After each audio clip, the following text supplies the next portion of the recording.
Hey everyone, this is MusicTechHelpGuy, and today I'm checking out another new plugin from Denise Audio called Perfect Room. If you're not familiar with Denise, they're a German plugin company, and they sort of specialize in what I like to think of as boutique audio plugins.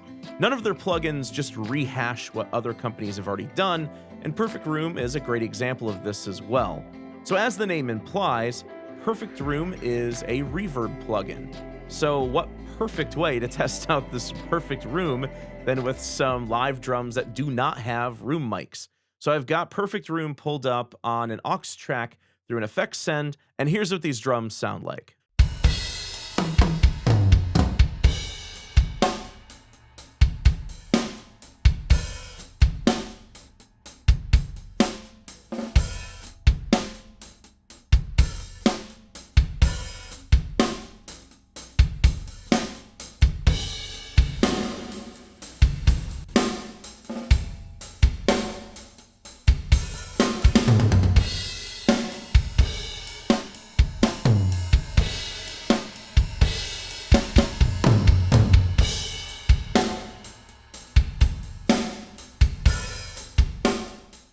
Perfect Room is great for a lot of different instruments and voices, not just drums. I'll use this on some other instruments later in the video as well. So the way most algorithmic reverbs work is they use a combination of short feedbacking delays to essentially create the illusion of reverb. Often these create resonances that can have a nasty metallic character, and on the opposite end of the spectrum, you have convolution reverb. These are reverbs that use impulse response samples for reverb. These tend to be really natural sounding, but they can tend to be overly warm with very little high-end presence, and typically the bass is really boomy and unfocused, so it's not tight enough to bring out some instruments like kick drum and toms. So I've found that Perfect Room is sort of the perfect middle ground between these two types of reverb. Even though it's technically an algorithmic reverb, it has a new technology that Denise invented called TX-Verb. This gives you the warmth and natural coloration of convolution reverbs, but you can really push this without getting any of those nasty metallic resonances that you'd get from most algorithmic reverbs. Perfect Room is very customizable, so let me break down all of the controls first. Like all time-based effects, you have a wet-dry mix, and there's an input and output gain control as well.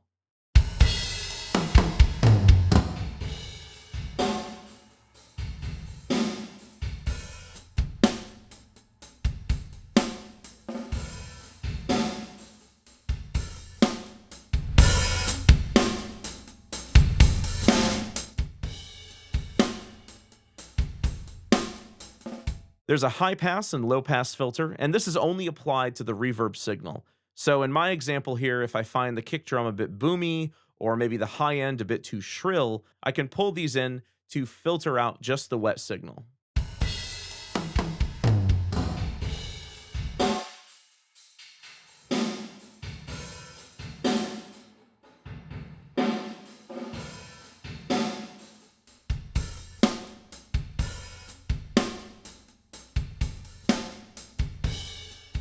The delay is basically a pre-delay control that you'd typically see in most other reverbs, but you can go from 0 milliseconds all the way up to a full second of delay between the dry signal and the wet signal.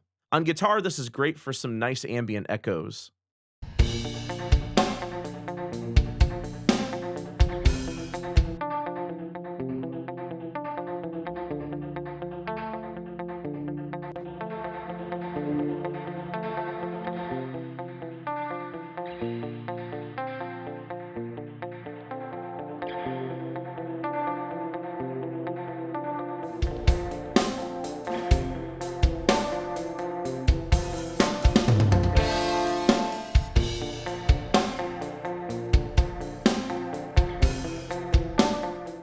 Or with vocals, a nice slapback delay. Walk I've had, so many a moon did shine a light.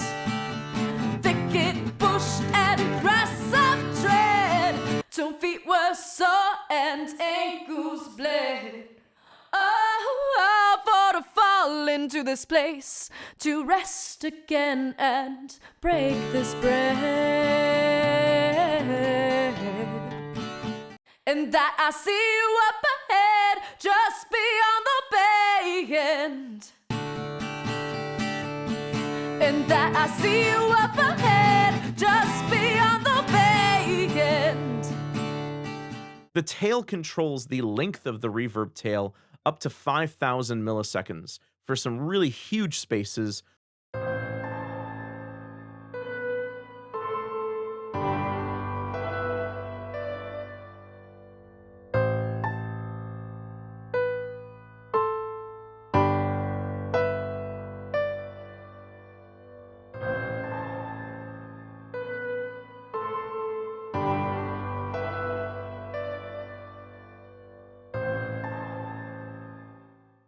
Or you can pull this down to simulate a tight drum room or amp room. This is perfect for my drums here, where we didn't record room mics. This simulates a pair of room mics and adds some nice 3D space and depth to the drums.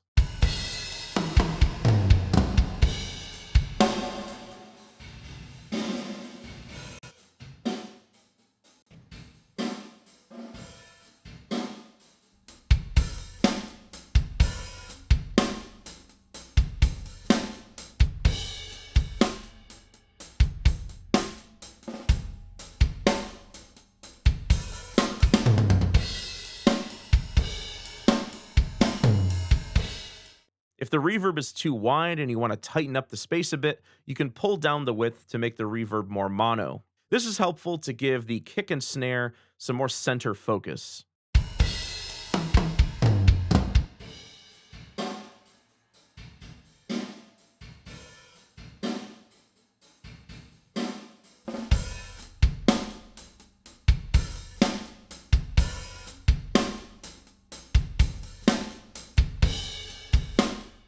In the middle, there's 3 additional controls: Shimmer, Detune, and Ducker, and each of these have their own individual controls as well. Shimmer adds some harmonic saturation by detuning some of the reverb signal, either higher or lower than the original wet signal, and then blending it in. So here you can blend in more of a low or high octave.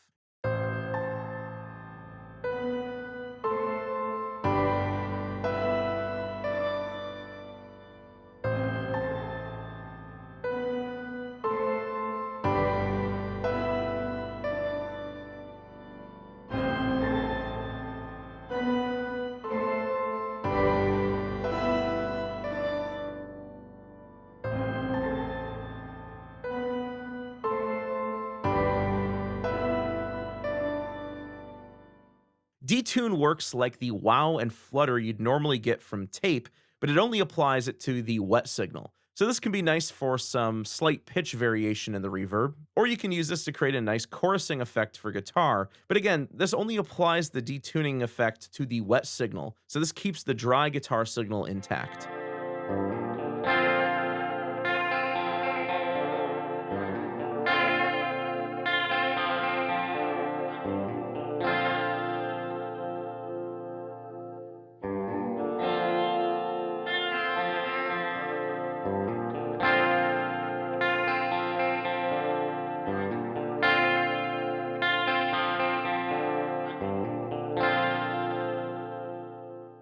The ducker is a sidechain compression applied to the reverb, using the dry signal as the sidechain source. So at heavier settings, you'll hear the reverb duck out of the way when more transient drums are playing. This can give the transient material more impact and emphasize the punch in the drums.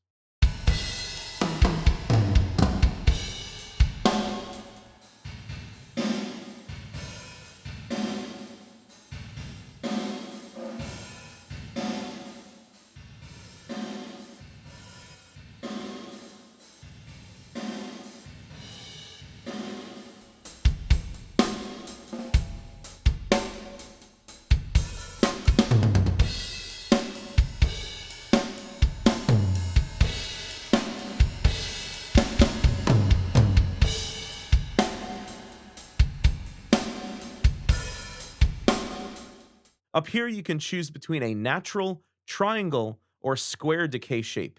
With natural selected, the Reverb Tails will decay naturally in an exponential shape.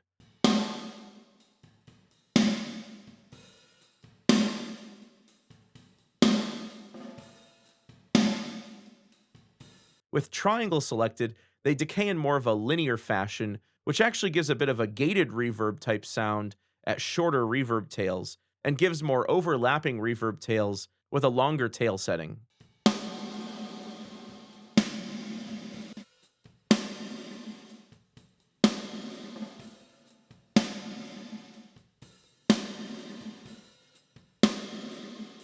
With a square shape, the decay goes from 100% to 0 immediately, so this gives you even more of a gated effect at shorter reverb tails, and at longer reverb tails, even more of an overlapping effect.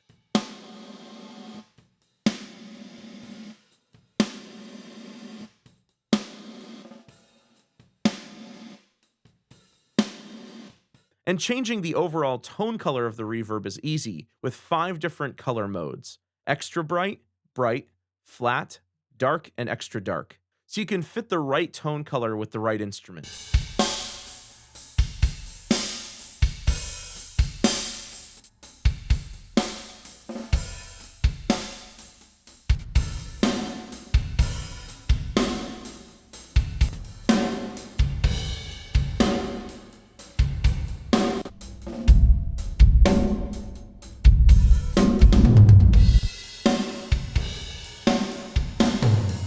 The flip button instantly reverses the reverb tail and can give you some nice trippy reversed effects.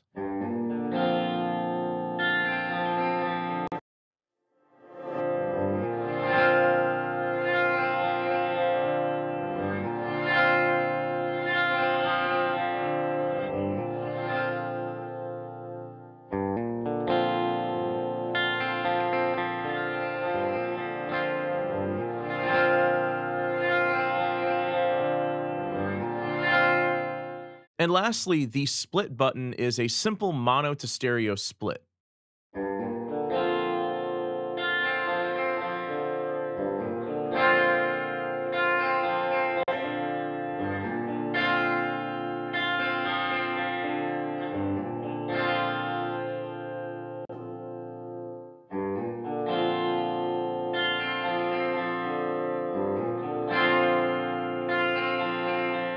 So that's Perfect Room from Denise Audio. If you want to check it out, head over to denise.io, and if you get over there early enough, you might be able to get special Black Friday pricing.